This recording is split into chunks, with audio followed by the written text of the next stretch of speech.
Here's a company that's going to make free energy out of water. No, it isn't. It's pretty close, though. Something about fission. Energy company, I'm assuming. I peaked. I cheated. This is video 3 of 3, folks. It's February 2nd. Turning point, 32. Charts. Fundamentals up to you. For me, they're buying dips. The next dip into 38 will be bought, if not 34, if not 30. So 38 and 34 buying the dips, that's a momentum trade. 32 or lower, it's a level trade. Okay. Now looking at this chart, anything below 27 seems like a good entry point for a trade. Oracle, I am short, right? I sent out a yes. I think so. Or is it just, yeah, Oracle.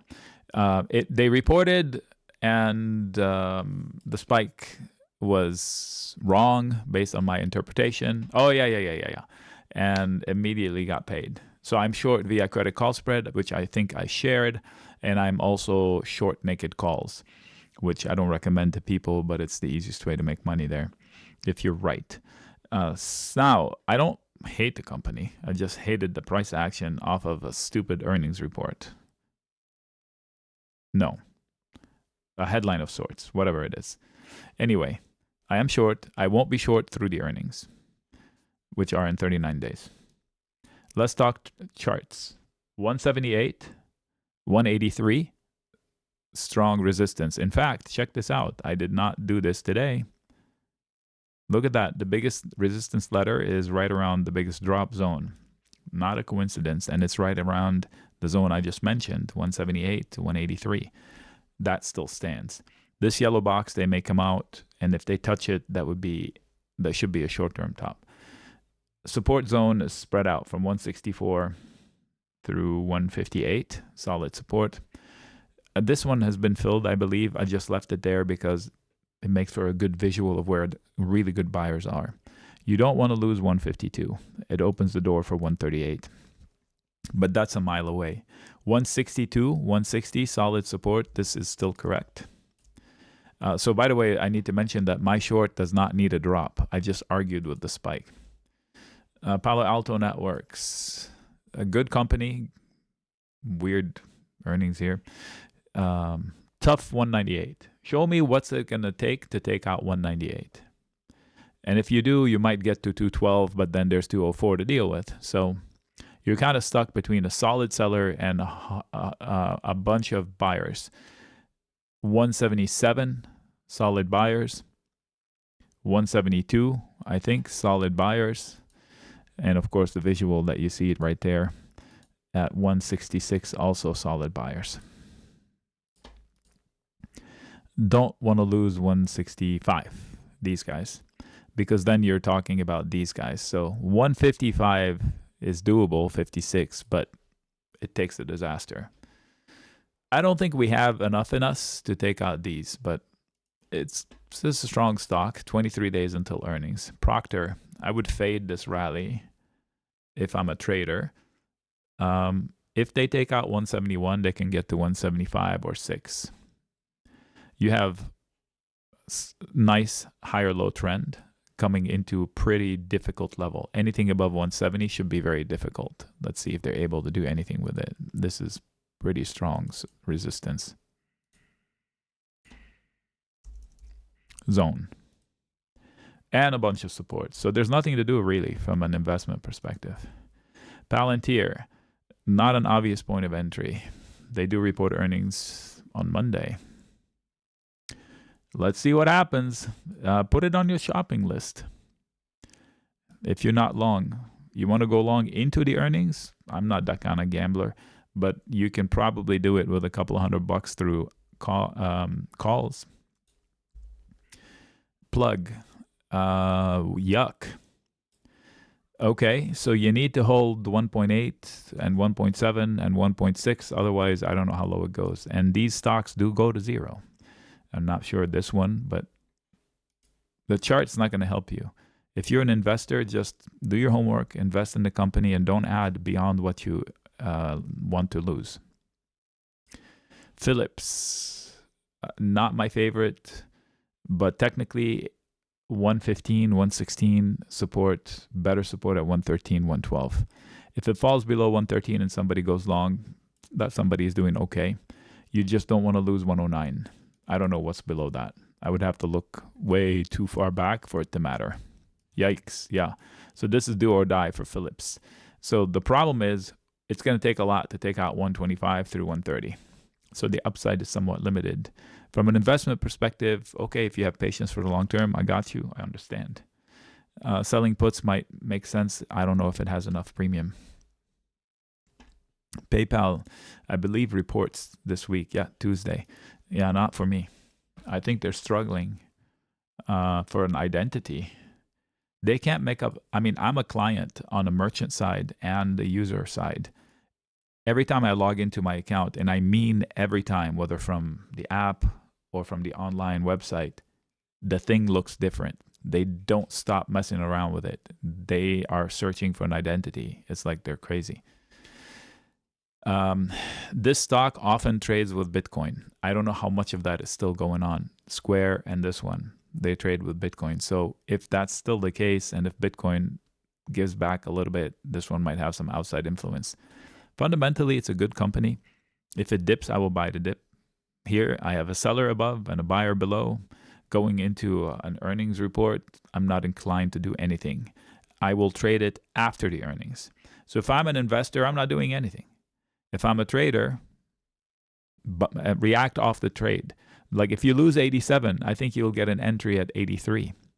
If you lose 82, I think you get an entry at 78. If you take out 91, you test 93. If you take out 93, you go to 97. So those are the trading comments. And in 2 days, you've got a giant coin flip that is completely emotional. So we'll see. Trade the reaction. ROKU, same comment, except it has 11 days until earnings. So ROKU fell from grace, but now they're buying dips and they're trying to break out. So if you get to 87 or higher, you might get to 95 or 96. So I understand somebody going long. Hopefully you get yours done before the earnings. This is what it looked like before. So a lot of sellers above. Like if you approach 100, I would exit. Like I wouldn't even blink twice about it. This is not Palantir. Okay, this is ROKU. Like it doesn't have AI or anything, just selling TVs. That's it. Look at the sellers at 88. In fact, I would not be long here. Shopify. Very uncommitted investors. I remember one day it falling like 16% on somebody else's report. It was like, let's go long. It may be this one. It fell one day before the earnings report. Hindenburg came out and said, oh, they're cheaters. And I said, let's go long. And we made money the next day. This is incredibly good price action, but it's not an incredibly good place to go long. So here's how breakouts happen. You poke above, prior fail, you come back and you close. So if you can hold 114 and go above 122, you're probably going to 130. If you can hold above 114-ish and break out higher than last week, you're going to 130 or higher. However, this whatever happened here, you left a gigantic hole. Why did Shopify spike? Well, on January 28th? Wow, that was a big spike. So now you leave an open candle down here. I would not be long this stock. You have earnings coming up soon. Schlumberger. So the letter R, they busted right through it. Like if somebody didn't exit here, you should have reached out to me. Look left and ask these people, hey, what happened the last time you hung on to your shares? Oh, I got shellacked. Well, you got shellacked too. So everything below here is support. 39.30, 38.50, 38 or lower support. And I would sell puts or put spreads with confidence. I'm not so confident we can get back to 44. Maybe we can get back to 42 or 42.50, and then you're going to hit resistance. And if you get back to here, it's shortable from a trading perspective. In fact, there's more of that stuff down here. So you have a bunch of resistance above and a bunch of support. So there's nothing to do. Credit put spread maybe works. I would not hold calls. Shares are fine. Because if you buy shares, you're in it for the long term. Okay, so look at this one here. That's a fair value gap, one of those red rectangles I just put. And look how they hit it. And it pretty much topped the zone. They overdid it a little bit here. Who is this again? SMH. So this will move with tech. I don't know, AMD, are they up next for earnings? I think so. So it might influence the SMH. NVIDIA in a few weeks. You're stuck. You have a bunch of buyers below at 232 and a bunch of sellers starting 254. So if we can last before losing 232 into earnings and we get goosed up from the earnings, then we might save it. If we lose 232 on the SMH, you may end up at 218. Meanwhile, rallies into 258 will face a lot of sellers. 262 is shortable with a stop because if you take out 270, you're going to 280. You understand? Let me put lines. You don't want to lose this or you will be here. If you approach here, resistance, here, shortable, above here, I would stop out because you're going to here.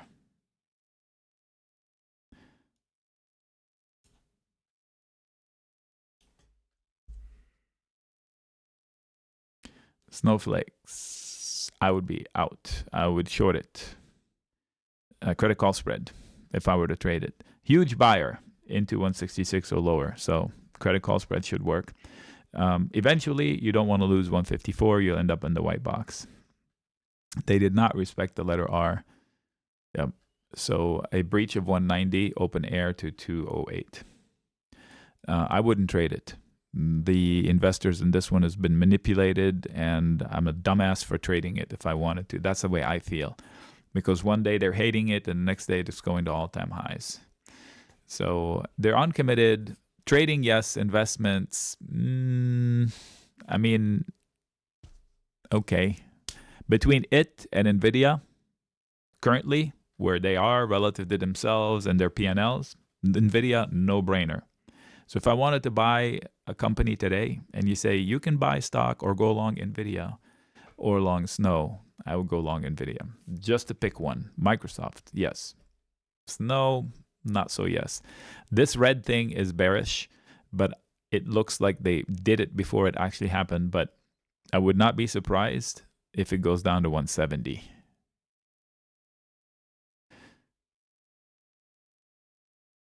South State Corporation.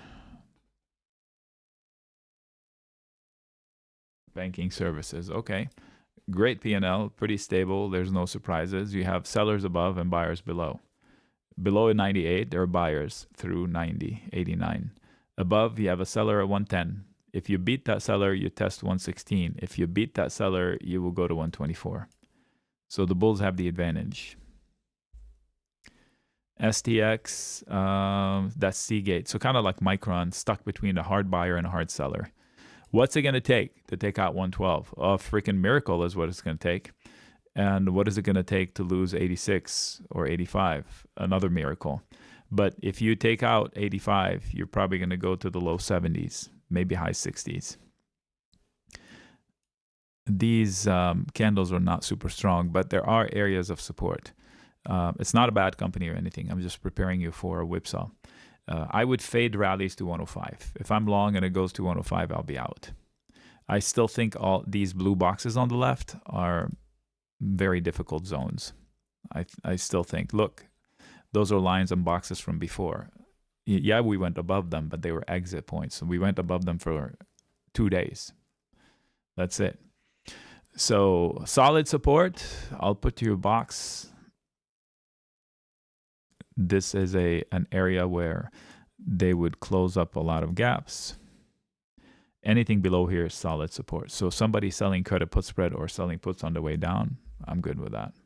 In fact, yeah, but I don't know anything about it, so I'm not going to do it for myself. What is this? Yeah, I don't know what to say. Anyway, above 2180, you're going to 2260, and a bunch of buyers into 2050. So if I'm short and it gets to 2050, I'm out. If you lose 1990, it looks like you take a ride to 1930. Symbiotic robotics company, I like it. You have a hard buyer below and a tough seller above. It might have some accounting issues, so in one day they will report. Hopefully they won't say anything about it that is nasty. Technically, above 35, you might be able to make an all-time high, or at least higher than 43, or a push to 43. If you're an investor in it, I'm fine. Multiple areas to buy. Dips anywhere below 24. It would be a buy to dip moment. If I'm long, I'm not adding. If I want to get long, I can sell puts with confidence as long as I know that their accounting is okay. Even into earnings, I don't mind. Target, not an obvious long. That letter R is there, and I think it's going to be there a long time. This is going to take a miracle to get the price above that letter R. Meanwhile, the opposite is true. You have solid support inside the blue box and below the box as well. So there's not much to do. I don't think it has enough premium for you to sell credit put spreads or credit call spreads, but that would be the only thing I would consider doing. TMDX. Is this a Laurel stock or a Jacqueline stock? Anyway, 72 to 80 sellers. Above 82, you might get $8 out of it. That's the trading comment. The investment comment, or also trading comment, support through 56. You want it to hold. If you lose 56, you might go to 46 or 44. That's what I see. TOST, exit, shortable with a stop. Above 44, it goes to 48, 49. Meanwhile, it might dip to 39 or 38 first. So maybe it dips and breaks out. Earnings in 11 days. TPR, I am short and struggling. I have not added. I should have. But I don't know anything new. They're buying dips. That's another one. Oh, earnings in 4 days. Holy smokes. Okay, so now I need to do something with it. I will let you know if I do something with it. I might just stop out. I don't know. So this is Coach, the old Coach. They changed the name to Tapestry. I'm looking at a P&L that is flat as a pancake, and then I'm looking at a stock that is going to the moon. What am I missing? Reach out in the comments and tell me. Do you know of a story? Like, is it going to be an energy company with nuclear power, or is it an AI company inside the bags? I'm being sarcastic, but what am I missing, right? So I may double down on a spike. So I may stay short, and if it spikes again, I will sell naked shorts for December and walk away from it. That's probably what I'll do. Because if it crashes from the earnings, I'll get my money back and maybe make some money. And if it spikes, that means I lose more money, but then I'll make it up from selling calls. We'll see. Very tricky situation. I'll try to post what I'm doing. Tesla. Okay. Great debate on Tesla. I'll tell you the technicals first. You lose 372, you're going to go to 340 or lower very quickly. Meanwhile, you take out 440, you're going to go to 468 or 472. Shortable there. If it's a car company, it should be like $200 cheaper. And if it's not, then don't short it. It's going to the moon. Right now, people think it's going to the moon because it's not a car company. I argue with that. Right now, it's a car company. He's had his time to tell us exactly how and when he is going to get another stream of income. I'm not picking on him because I don't like him or anything. I'm saying a company that needs a new stream of income in order to fill in the valuation that it has right now. If the new stream of income conversation is not specific, then you should doubt it, right? So if it's going to make money from cabs, then so be it. When and how? How many? Where's the path? And robots, show me one. I keep seeing ones, but they look fake. So show me one. How about a torso robot first before you have a robot that walks on 2 feet? Something I can put on the table to help carve meat or something. I'm just making it up, right? So show me another way you're going to make money. Meanwhile, it's an excellent EV company, a little bit on the expensive side. That's it. Trade the stock. You have a buyer that just showed you they're willing to buy it at 368 or 4 or 5. Then you trust them until they fail. And then it's down to 332 or lower. You have a seller that's willing to sell it harshly into 440. And if they fail, then they're going to be overshooting up to 470, 68 or higher. It's very easy to trade. Iron condors will work or can work. Credit put spreads for the bulls and credit call spreads for the bears. TSM, one of the best companies on the planet. Look at this P&L. Almost looks like a baby NVIDIA. It is a buy the dip. Next time you see it fall below 196, you should consider going long. Robots with knives. 218 to 220, harsh sellers. Above 228, you can go to 238. But you lose 188, you'll probably go to 174. But Nick, it's awesome company, you said. How can it go to 174? That's a dumb market. They'll justify whatever they need. Rhetoric between us and them. Oh, you can't sell to Taiwan. You can't sell to China, whatever, blah, blah, blah, blah, blah, blah. Leave it to politicians. They'll get it done. It's a buy the dip moment for this guy. I'm not so sure I would hold calls. TWLO, shortable. It's one of my favorite companies. If you twist my arms, I'll short it. I'll sell a call spread, buy a put spread, or just buy a put spread, or put diagonal. I'll risk a few $100 on it. I don't want to do it because it's like an old baby. It's an old favorite of mine. I don't want to do it, but it's way too high. Chart-wise, company is great. Oh, by the way, the one thing that's not great about the company is the level of growth. So you need to watch that. 11 days until earnings. I'll show you what I mean. I loved it when it was a double-digit grower. I don't love it when it's a single-digit grower. So that's 3/4 single digits. 4, 5. If the next one comes out less than 2 digits, I don't think Wall Street's going to be happy with that. I'm speculating. Uber. Heavy buyers below, heavy sellers above. I think it's going to take a miracle to get out of 73. Oh, earnings in 3 days. Awesome. If it falls into 60 zone, it's a buyable dip. If it loses 59, it goes to 54.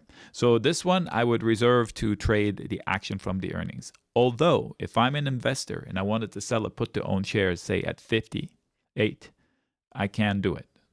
But you should be willing and ready to buy the shares at 58. Oh, yeah, I will. And what if you wake up and it's at 42 from the earnings because they said something crazy? I'm just making up a ridiculous statement. Would you still be confident buying it at 58? If not, then don't sell naked puts into the earnings. Trade after the earnings with information in hand. Union Pacific, that's pretty good. They're threatening to break out of 258, which will bring 270 or 72 or 74. Maybe one more dip towards 242 before they do it. 244 or lower, solid support. So even though it's a boring stock, it's tradable.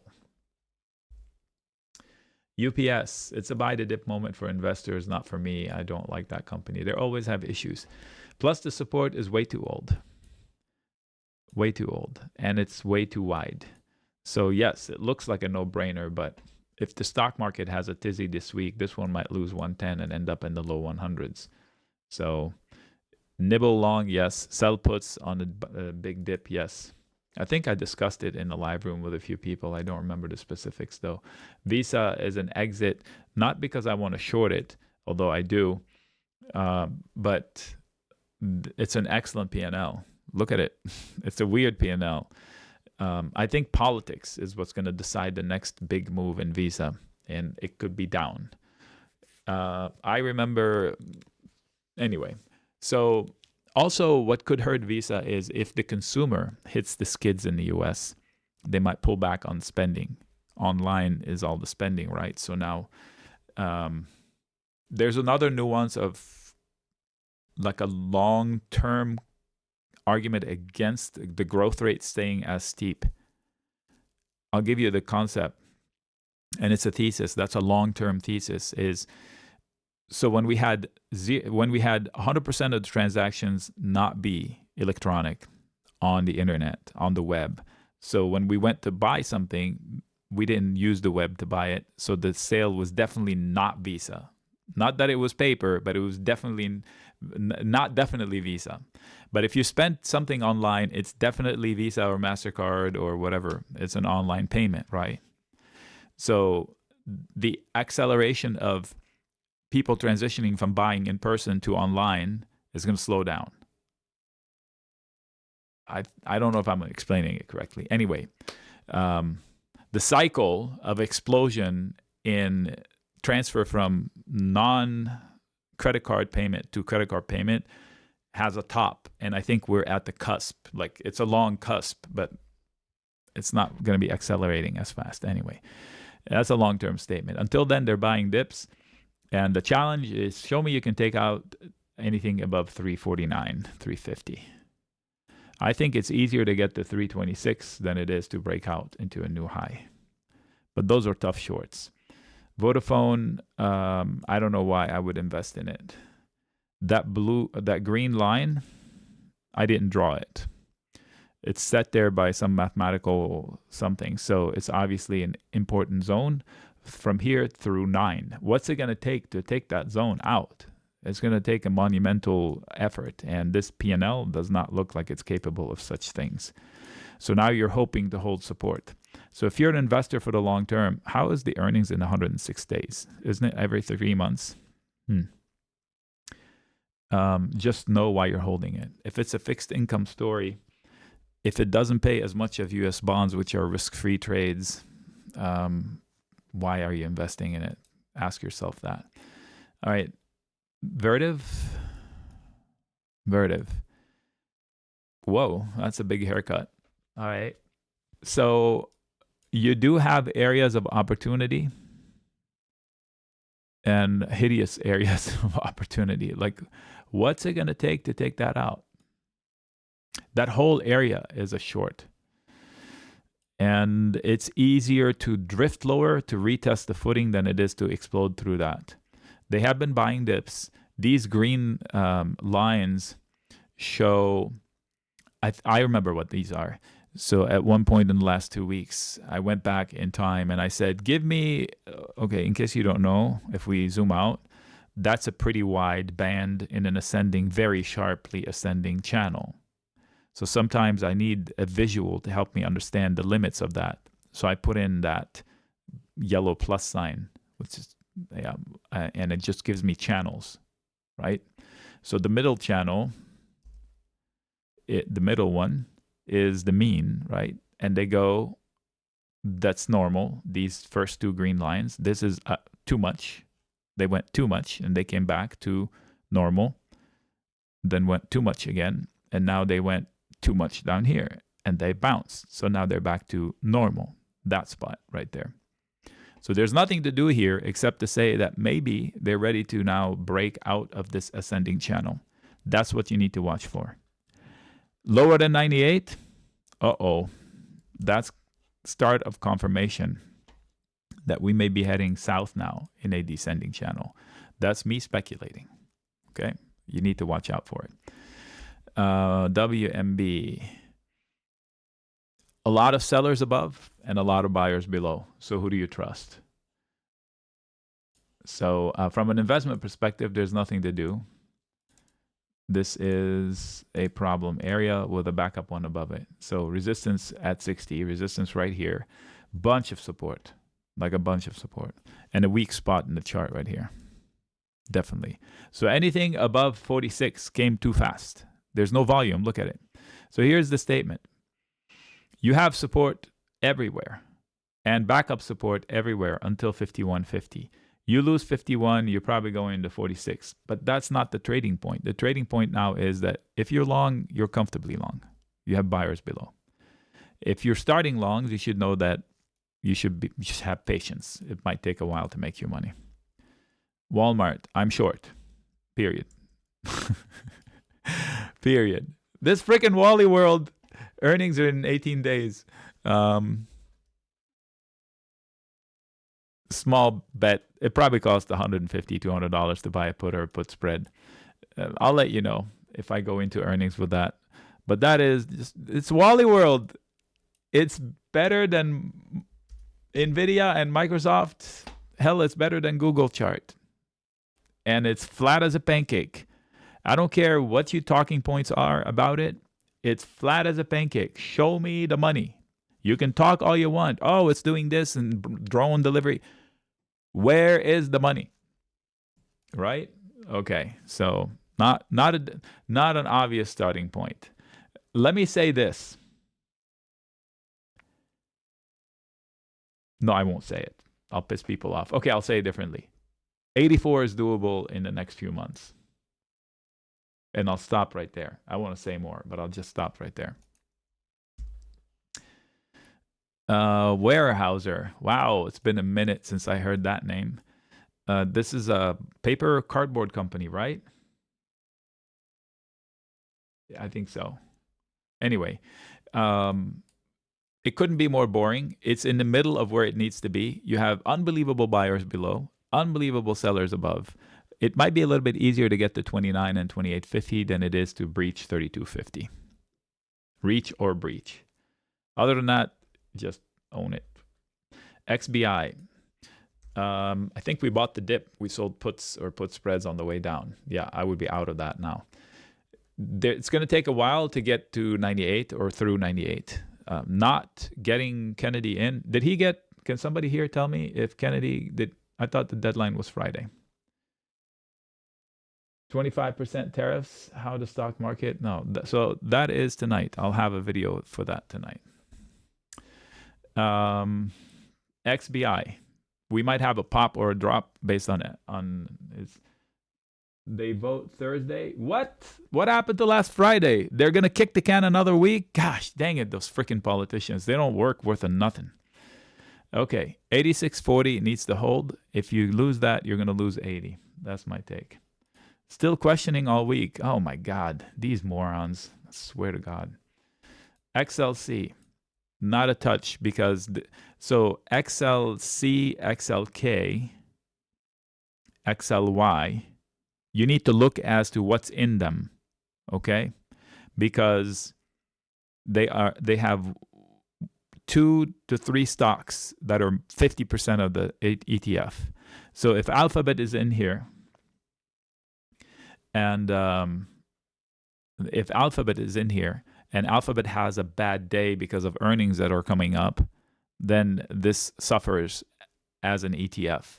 The idea of trading an ETF or investing in an ETF is to eliminate single stock risk. Well, these don't do that, is my point. So I would not trade this. In fact, if I wanted to short Google cheaply, indirectly, if Google is in here, I'm going to say yes. I would trade this one versus Google stock, because it has other than Google. So it'll be like a softer blow if I'm wrong. I'm going to add it to my watch list. I want to double check that fact. Anyway, not an obvious entry point, although it looks like a breakout. If you're a momentum trader, you can trade it, but I think it dips before it rallies more.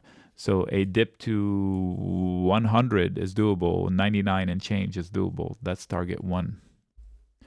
XLE, something's going on with the energy sector. Late Friday, the crude oil spiked in the day, so I'm not sure if there are some skirmishes. But look left and you'll see my comments are still there. Resistance above the red line, support below. X was the spot to hit, and it did. So you can say that there's support and backup support from here on through 82. You lose 82, you go into the mid 70s. Now, what's it going to take out 95? It's going to take something aggressive. Maybe the rhetoric with Canada's scuffle. I don't know how much of our fuel comes from Canada, but just the perception. XLE, by the way, is not price of oil. It's Chevron Exxon, 44%. There we go with that ETF that is not really an ETF. And then, so 2 stocks are almost half, and the rest of them are other stocks. So I would not go long by buying a call. If you want to sell a put or a put spread, I get it. Chevron and Exxon are going to be good support for this ETF. They're good companies. Just know what you're doing with that. Support below, resistance above. There's not much to do. XLI, that's the industrials. So you see GE, CAT, RTX, Uber, UNP, Honeywell, ETN, LMT. We cover a lot of these here, right? So resistance above and support below. To me, it's easier to drop to 135 than it is to break out of 142 much. And if we do 44, is an exit, even though it looks so close to a breakout from 144. It can. I think Uber has earnings coming, so let's see how that affects it. And you know my opinion of GE being at the top, so I think it's easier to come down to this zone than it is to break out from that. That's the the trading comment. If you're an investor, you should be aware that you're buying at the top. They are buying dips. You missed the dip. Next time, have the guts to buy the dip. That's the rip. Buy the next dip. XLK, that's the other ETF that's not really an ETF. Coming into earnings, who's in the K? I forget. Anyway, you have heavy buyers below, heavy sellers above. So as long as you're above 224, you're fine. Otherwise, you go to 218. And what's it going to take out of 239? I don't think you can take out 239 this week, but hey, I've seen worse. Above this red line, you go up here. I would vote it's easier to drift lower. Staples were shortable the other day. They might still be. So incredible rallies in Staples the other day, and it was a puzzling thing. They've done that before. Look left. I would not want to be... Okay, so here's my take. Solid support. Uh-oh. And you're going into it. This should be solid resistance. So you might be able to get to 80.5, 81. It's shortable up there. So if it comes to 81.50, I will start lining up a credit call spread.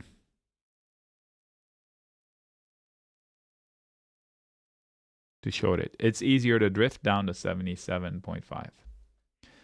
XLU, these used to be like the dividend payers, right? So every arrow we drew here came to fruition, almost exactly. Heavy resistance above, 79.50 sellers, 80.50 sellers. In theory, if you take out 80.50, you get to 82. And then you have the opposite, mirror image. Buyers into 76, buyers into 74.50. If you lose 74, you get to 71.5. Neither of those two scenarios look attractive, so you're kind of stuck here for a bit. XLV, you're not stuck in anything. So this is that Kennedy trade again. The XLV, in case you missed it, on 11/6, they spiked with the elections jubilee. That the stock market gapped up 2 to 4% that day, which I've never seen before. The small caps rallied 6% that day. They gapped up 4%. And these guys rallied first and then collapsed because then it was a guarantee that Kennedy was going to be appointed. And the only reason they would fall is because people think that they're not doing the right thing. All of those companies in there. Why? If you're doing the right thing, why would you worry about somebody that's wanting to force you to do the right thing? So anyway, unbelievable recovery already. Incredible crash. That was a crash. An unbelievable recovery. The easy money is made. Now, they may have another celebratory poke to 152. I would short it. If it goes to 152, I would want to sell a call spread in that thing. Dips into 144, 43, 42 should find footing. There's no reason to get lower. I mean, stocks like Pfizer and Lilly fell into incredible levels of support. I would not short it here, but if it spikes, I would. Exxon, we spoke about Chevron earlier. So heavy sellers above. I don't know what is it going to take out 113. And if you can't, you're probably going to drift and test the support. It is possible for Exxon to be at 101 in the next couple of months. Because if you cannot rally to take out resistance, how long are you going to fight to hold 104, 105? You lose 104, 105, you're going to 101 or lower. Good company. It's not a bargain by any means. Let me show you in case you're wondering. Okay? Not a bargain. XRT, what's supposed to be the retail sector. A bunch of small companies. Now that is an ETF, if I remember correctly. So it's not like it's dominated by one company. That's a pretty good trend recovery. But now you look left and you have a bunch of headwinds. So I would assume that this zone is a bunch of sellers. I know it's a wide zone. It's a strategy statement. So if we're going into a bunch of sellers, so now you know your upside potential, and your immediate downside potential is at 72, bunch of buyers, and then better buyers below 68. So there's nothing exciting. If you decide to buy a call, yeah, you might have a little runway. Credit put spreads might work. And then after a rally, some credit call spreads or iron condors right off the bat. We'll see. XYZ. So this is, why do they do that? That's Square. They renamed themselves. Oh boy. Okay, XYZ. I believe the person is asking has a credit call spread. Well, you have 18 days to decide. If they take out 95, they're going to 100-ish. And that 97 is target 2 of that green M. They have buyers, unfortunately. So in a credit call spread, going into earnings, if the credit call spread expires before the earnings, I might fight the fight. Reach out to me. Come to me during the live so we can strategize and have a path. You said you're hedged with calls. Why did you take off the calls? If I have a credit call spread and I buy calls to defend myself and price rises into those calls and is making me money, no way on earth am I closing those calls unless they expired. And if they're expiring, I would close them and reopen a new set because I'm under fire. Don't game your protection if you can help it. Don't trade your protection. If you have insurance on your car and you start to skid and you feel good about catching the skid and not crashing, you don't call Allstate and say, cancel my insurance. I got this. Anyway, there's a lot to do, but make sure you're not into the earnings reaction. Okay, but you should have renewed right away. They answered me. Could I check out Bitcoin real quick? Well, how about I finish first? So this is, I don't know what this is. Round hill, round tree, covered call strategy. What in the world is this? Yeah, okay. I don't know what this is. And it's at all-time lows zone. God help you if you lose 46. I don't know what it is. So I would never touch this. Okay, you want Bitcoin. What is the question? From what perspective? Are you trading, investing?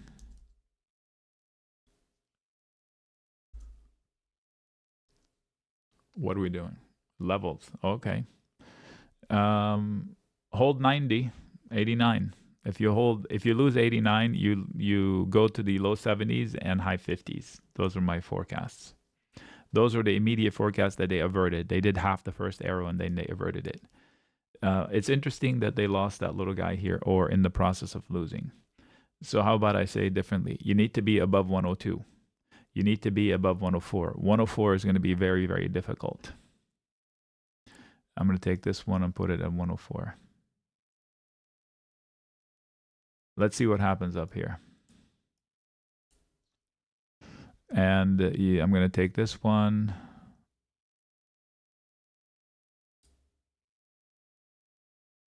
Yeah, it's not very accurate, this one here, but it is a level to trade. This is a pivot.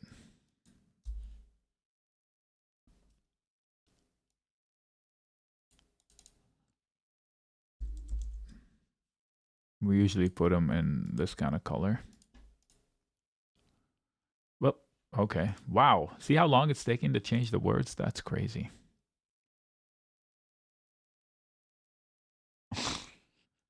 Okay. Well, I can do WBA, but now it's no longer alphabetical. All right. So it can continue to bounce to 10.8 or 11.4. If I'm long the stock, I'm okay. I have a base. If I just got long for a trade, that's my upside potential. I don't know why it would take 11 out. I would never invest in this company. The P&L is going to hell, and the P&L is not going to hell, and the stock is. So pretty bizarre situation. If you're in it for years and years of recovery, that's fine. I just don't know enough about it. All right, I'm stopping the recording.